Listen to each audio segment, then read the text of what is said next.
आषाढ तळणी म्हटलं की तिखट पुऱ्या ह्या आल्याच. अगदी टम्म फुगलेली पुरी या ठिकाणी बनवून तयार केलेली आहे. अवघ्या 15 मिनिटात ह्या ना पुऱ्या बनवून तयार होतात. आता या ठिकाणी एक पुरी तुम्हाला ओपन करून दाखवते. बघा आतूनही मस्तपैकी शिजली गेलेली आहेत. चला तर मंडळी, मस्तपैकी या ठिकाणी तिखट पुऱ्या आपण करूया. रेसिपीला सुरुवात करूया.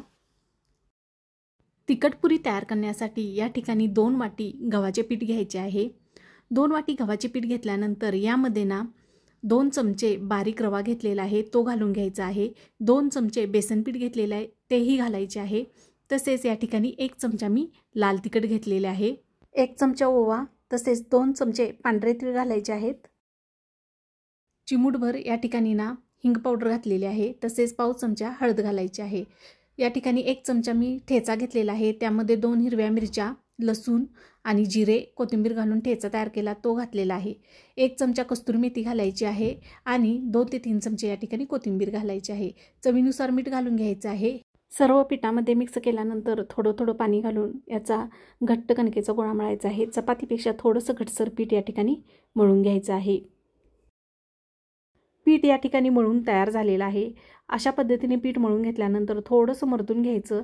आता हे पीठ मर्दून घेतल्यानंतर 5 मिनटं आपल्या ह्याला ना रेस्ट करायला ठेवणार आहोत. कारण यामध्ये रवा घातले, याला थोडंसं आपण भिजवून घेणार आहोत. आता 5 मिनटानंतर बघा परत आपल्याला हा गोळा मर्दून घ्यायचा आहे. आता याचे छोटे छोटे गोळे तयार करून घ्यायचे आणि पुऱ्या लाटून घेणार आहोत. पुऱ्या लाटताना तेल किंवा पीठ लावायची गरज नाही. तुम्ही अशाच पुऱ्या लाटू शकता.